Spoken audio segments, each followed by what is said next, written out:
Hello friends, નમસ્તે. વિનાસ કિચનમાં મારા સબસ્ક્રાઈબર્સ અને વ્યુઅર્સને મારી યુટ્યુબ ચેનલ પર નવા વિડીયોઝ માટે સ્વાગત છે. આજે બનાવીશું સિંગદાણાની બરફી, જે તમે ઉપવાસમાં પણ ખાઈ શકો છો અને રક્ષાબંધનના લીધે પણ તમે આ મીઠાઈ ઘરે બનાવી શકો છો. સૌથી પહેલાં જે આ સિંગદાણા છે એને હું શેકી લીધા હતા અને ઉપરના જે કોતરા છે એ પણ કાઢી લીધા છે, તમે જોઈ શકો છો. હવે હું એને એક મિક્સરના જારમાં ગ્રાઇન્ડ કરી લઉં છું.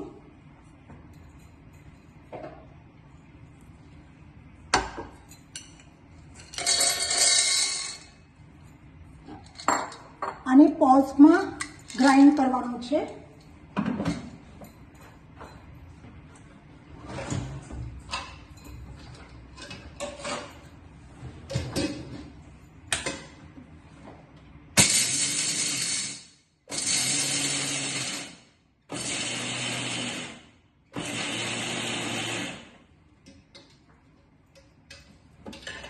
તમે જોઈ શકો છો કેવું છૂટું થઈ ગયું છે.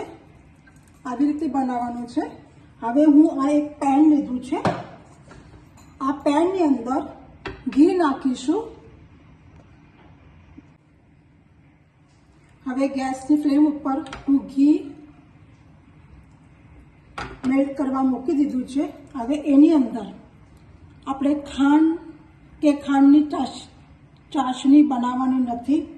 એની જગ્યાએ ગોળ લઈશું અને ગોળની અંદર ખાલી ગોળ છે એ ખાલી તમને મેલ્ટ જ કરવાનો છે.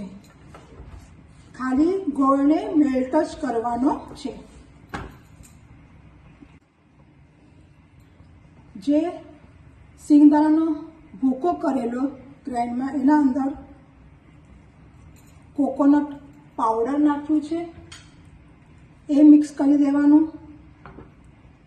પછી આ જે મિલ્ક પાવડર છે એ મિક્સ કરી દેવાનું. અને કાજુ બદામનો ભૂકો છે એટલે પાવડર બનાવ્યું છે એ મિક્સ કરવાનું. જો તમને કાજુ બદામ નાખવાનો નહીં હોય તો તમે સ્કીપ કરી શકો છો. અને પછી સૌથી છેલ્લા ઇલાયચી પાવડર નાખવાનું છે. આ બધું મિક્સ કરીને જે આપણો ગોળ છે એ ગોળ આપણે શું થાય છે, અત્યારે મેલ્ટ થાય છે. તો મેલ્ટ પૂરો થયા પછી આ બધી સામગ્રી અંદર મિક્સ કરાવવાની છે. હવે આ મિક્સિંગ બાઉલમાં આ બધી સામગ્રી ભેગી કરી એને મિક્સ કરી લઈશું. તમે જોઈ શકો છો આ બધી સામગ્રી જે આની અંદર દાણા છે એને મિક્સ કરીશું.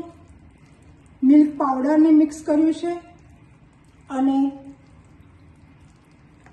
કોકોનટ પાવડર અને ડ્રાયફ્રૂટ્સનું પાવડર બધું મિક્સ કરીને રાખી મૂકવાનું છે સાઈડમાં, જ્યાં સુધી આપણો જે ગોળ છે એ મેલ્ટ ના થાય ત્યાં સુધી.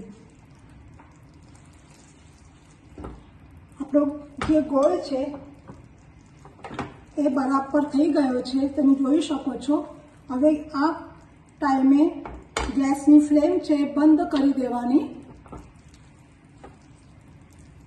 અને એની અંદર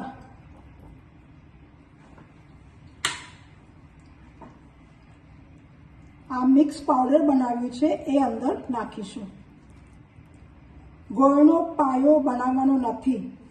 હું પાછું, કારણ કે ગોળના પાયાથી એ બહુ જ કડક થઈ જશે. હવે આ સ્ટેજમાં ઇલાયચી પાવડર નાખીશું.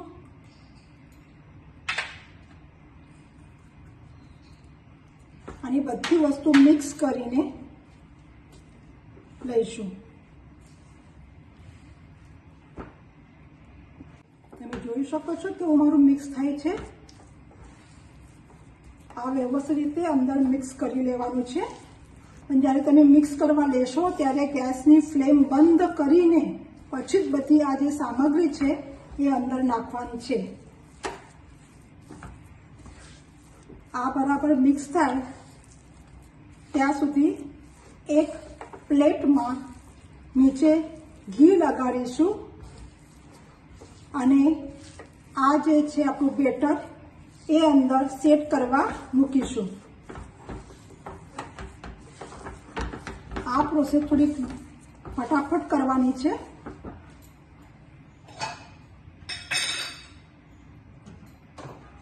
તમે જોઈ શકો છો મારી આ થાળી છે એના અંદર હું આ ગ્રીસ કરી લીધી છે થાળીને.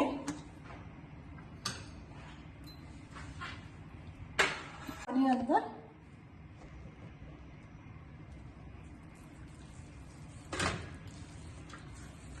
બેટર નાખીશું.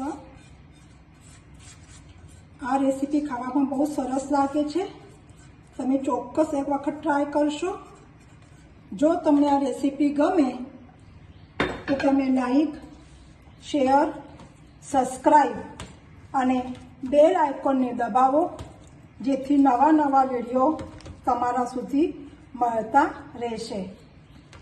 આને કરવા માટે અડધો કલાક જ જોઈએ છે અને ખાવા માટે બહુ જ ટેસ્ટી લાગે છે.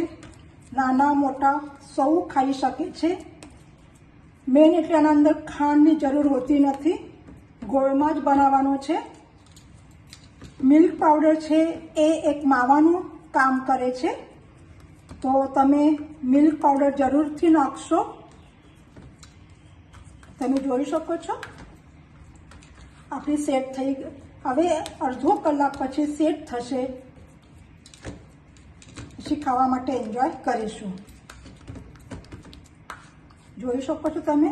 હવે આ જ સ્ટેજમાં આના કાપા પાડી લેવાના છે. જો તમે કલાક પછી કાપા પાડશો તો તમારી જે આ વડીઓ છે એ વચ્ચે વચ્ચે તૂટી જશે.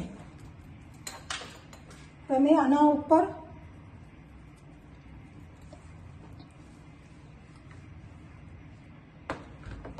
કતરણ નાખી શકો છો પિસ્તાની. તમે જોઈ શકો છો હું આના ઉપર કતરણ છે એ પાથરી છે. હવે અત્યારે જ એના પીસીસ કરી લેવાના છે. તમે ચોક્કસ આ રેસીપી એક વખત ટ્રાય કરશો. આ ખાવામાં બહુ સરસ લાગે છે અને હેલ્ધી પણ છે, જેથી નાના બાળકો અને મોટા સૌ ખાઈ શકે છે.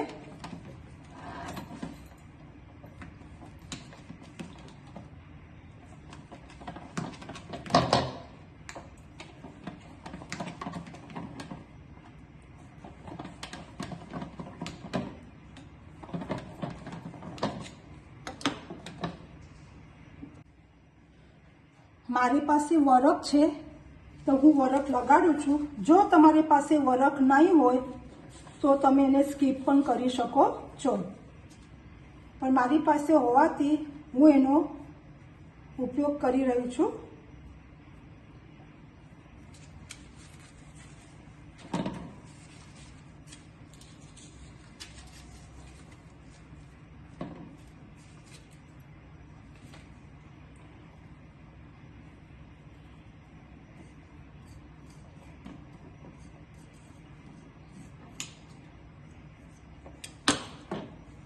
Thank you for watching.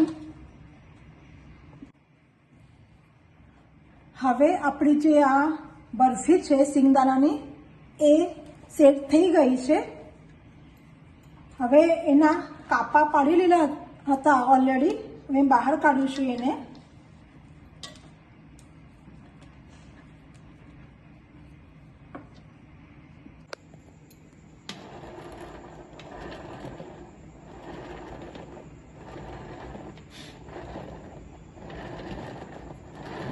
Thank you for watching.